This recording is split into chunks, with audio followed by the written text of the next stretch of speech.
I'm fairly confident that the used Subaru WRX market is crashing or will crash or has begun to crash. What do I really mean by that? I think what's going to happen is all of our cars that are worth something are going to be worth a whole lot less in a very short period of time. And we're already kind of seeing that. And a lot of you guys, like the stock market, are going to say, well, it's a good thing when the stock market crashes because it's a buying opportunity. And for the very few people that are going to look to buy a WRX, this is a very good opportunity. But I think for the vast majority of us, this is something that hasn't really happened before. And it is a little scary. And if you're not aware of this, definitely watch this video because we're about to talk a little bit about the economics of cars, but this is something that you must know if you own a WRX or you're thinking about a WRX, or just generally if you own another car, because this is stretching for other cars, but it's finally affecting the WRX for the first time pretty much since the WRX has been made, and it's terrifying. If you guys follow the news, you'll know that we have the highest default rate on auto loans in basically the history of auto loans, I think. I don't think that's actually true. I think it's higher than it was in the '08 housing crash, which is terrifying. And the average payment has further, fully eclipsed $800 a month. What that's doing is creating a big problem in the overall market, but it is finally affecting WRXs. So for the longest time, WRXs have held extraordinarily high values. WRXs and STIs, I should say. And it's because they're not just sports cars, they're not just low production, but they offer all-wheel drive. They have a lot of utility value. So they solve kind of every niche in terms of holding value, and it's just been the truth that they never lose value. They do lose value, but it's like there is a floor and it's very hard to get to that floor. A great example is I've never lost money on a WRX. This will likely be the first one that I lose money on, and for a long time, I wasn't going to lose money on this, even though I bought it new, because again, the way that these markets, they almost appreciate in certain situations if you get a good deal. But with that said, what's happening? We're starting to see values drop, and I'm not talking about a little bit. And a great area to see this happen is actually with the VA WRXs. That is the 2015 through 2021 WRXs and STIs, for all of you guys saying the STI will never lose value. We are seeing very consistently running, not damaged, right? So we're not talking about blown engine, blown motor, blown transmission. We're seeing perfectly running VA WRXs between 90 and 150,000 miles, struggling to sell between $7,000 and $9,000 on the used market. We are seeing the equivalent STIs struggling to sell for $13,000 to $15,000 on the used market. This is a huge problem. We're also seeing another big indicator. We are seeing blown motor WRXs selling for between $1,000 and $2,000, and we're seeing blown motor STIs selling for $2,000 to $4,000. A lot of you guys are going to start saying, whoa, that's actually a problem. An example, I bought my VA WRX build, the one that I'm building, for $1,800. Now granted, that wasn't running and I had to put a motor in it. But even now, I'm probably only break even on it because it's cost so much to rebuild it and the market's crashed. This isn't a pity party, but this is something that we have to talk about. Now you might say, why does this affect me? You might have a VA WRX, you might have an older WRX, you might have an STI, you might have a VB WRX. Well, what happens there pulls the rest of the market. So notably, we can see the VB WRXs in the last 2 months have on average for any model, they've gone down in value $2,000.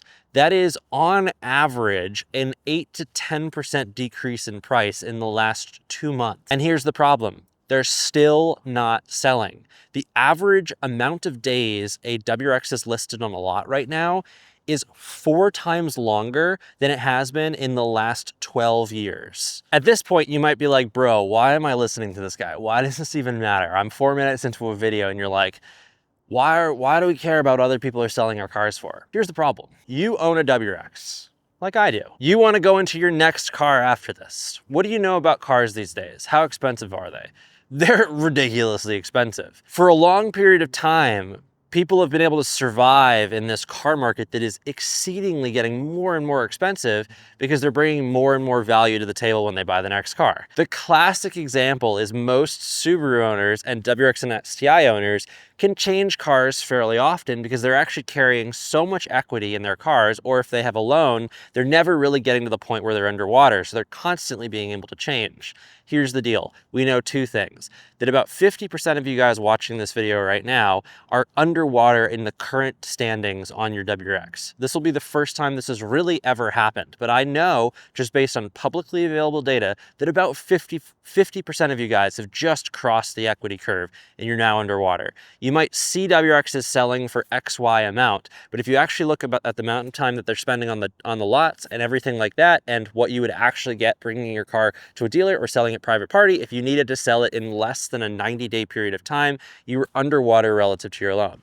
The other 50% of you who have larger amounts or fully paid off amounts of equity in these cars, like I do, I own my car, our purchasing power just went significantly down in an era and time where the amount that you need to purchase has grown. So not only have we seen a massive decline in our car values, but we've seen a massive increase in the values of the cars. Again, if you want to buy a new WRX, you're looking in the mid 40s right now. Well, maybe you can get it in the low 30s, but you're looking at about a $40,000 car for a new WRX if you wanted to buy one. If your current WRX will only sell for $21,000 or $22,000 or $23,000, look, you got a big problem. And that alone should scream, we have a problem coming. If a new WRX and a 30 or 40,000 mile used WRX has a almost 50% difference in price, this is where we start having a problem. That's never really happened. For the last 15 years, you could go drive your car, you could drive a WRX 30,000 miles and sell it for maybe $2,000 or $3,000 less than what it costs new. That's just been fine. And people buy new WRXs because they don't want the tuning, they don't want the other driver,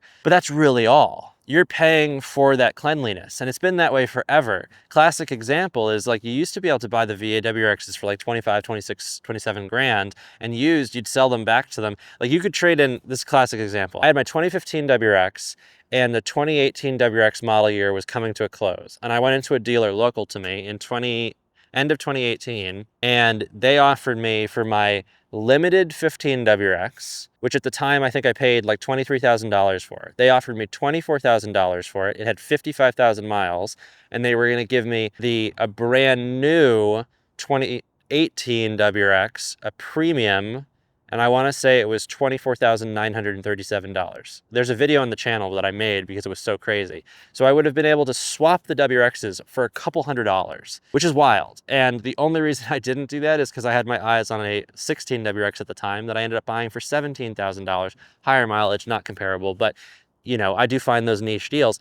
Regardless, that was a normal situation, and I think a lot of you guys have experienced that. I guess all that I'm saying right now is, for the first time ever, you need to really be cautious about what you're doing with your cars. You need to be cautious if you have a loan out in your car.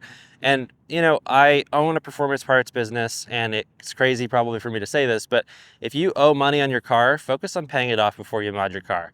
Don't buy parts. And that's coming from somebody that sells parts and, you know, puts food on their table by people buying parts. Don't do it. It's not good for you right now. It's a bad time.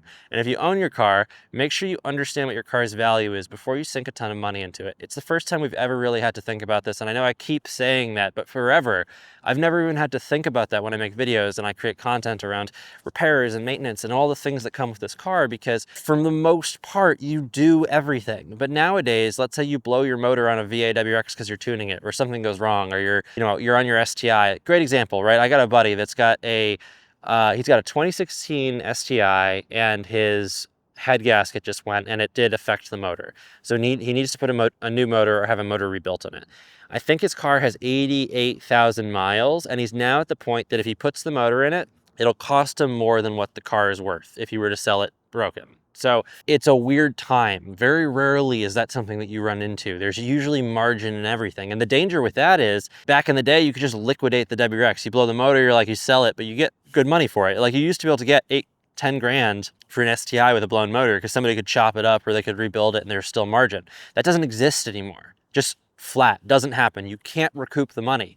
Again, I'm telling you that flat out as somebody that does this, right? If you're selling it to somebody that's going to chop it up or like sell the STI transmission, there's just not the margin in it anymore. Don't forget labor hours. We're in a weird place. And the other thing, just to say it, is engines are becoming more and more expensive. You know, I bought my engine for the VA WRX for like, I want to say I paid like $4,500 for it. I'd have to double check. They're easily up $1,000 an engine, which makes this all a bigger problem. It makes tuning, tuning's not that risky on these cars, right? And the little bit of risk that you carried forever. You were always like, well, I can just put an engine in for under $10,000 and it's not the end of the world, right? Which sounds expensive, but it's not that expensive when you think about many years of fun and there's a very small chance something goes wrong. That's not the truth anymore. The cost of these parts is so much that I would say that, like, even if you were to put an engine in, you're probably looking at like 10 to 12K, right? If you were to like replace everything that you need to replace while you're doing it, maybe a little less, maybe you can get away with 8 if you're reusing a lot of parts. But like the average competent shop that will build a WRX or STI engine in a way that you'll drive it for the rest of your life, right? Or you'll like a competent shop that does a lot of them, which you should only go with that. You're probably looking at right now between like $13,000 and $18,000, right? If you're lucky, and if they can, that's if they're getting like a core fee back from you, meaning they take your engine, there's something they can salvage from it. It's getting ridiculously expensive, and it's the first time this has ever happened. And I don't know, we're in a weird time. I'm going to continue to watch this. I think the data is fairly interesting, and all I can say, guys, is like, if you want to take one thing from this video, if you own this car, or if you own a WRX, right, and you don't fully own it, this is the time to hunker down and pay it off, right, before you do any mods to it. And if you have other debt, you know, I very rarely talk about financial stuff on this channel, but if you have other debt, like credit cards, pay those off first because they're higher interest, and then pay this off, and then you'll know you have enough money that you can mod this. But don't mod it beforehand. I know that everybody wants to mod it, but the amount of people that I see nowadays getting into serious financial trouble because they're modding their cars when they don't have the money and they think that they're going to recoup that money after, it just doesn't happen. And just remember, guys, if you're going to sell your WRX, you have to part it out, right? You will sell your WRX for less if it's modded if you don't part it out, let alone you won't get any money for your parts. And used parts these days really aren't worth much relative, like they are in some areas if there's demand and if somebody wants it, but for the most part, it's really hard to sell used parts these days for these cars, because there was like, in the last 3 years, we've had like an over modification stunt. And I can tell you that, like, not stunt, sorry. I can tell you that for sure because I've been on the other end of the market. We've had surprisingly more modification coming out of COVID, and now it's starting to slow down again. So there's also a lot of people that have the parts, and the people that are struggling with these cars and having to liquidate them, they're trying to get everything they can as quickly as can for those parts. So the part prices are going down significantly. We're just not in a good time financially for these cars. I'll see you guys in the next video. Sorry if this was a boring one, not intended to be so, but these are the ones that matter the most in the grand scheme of things, of understanding these cars and you making decisions on your car or what you choose to do.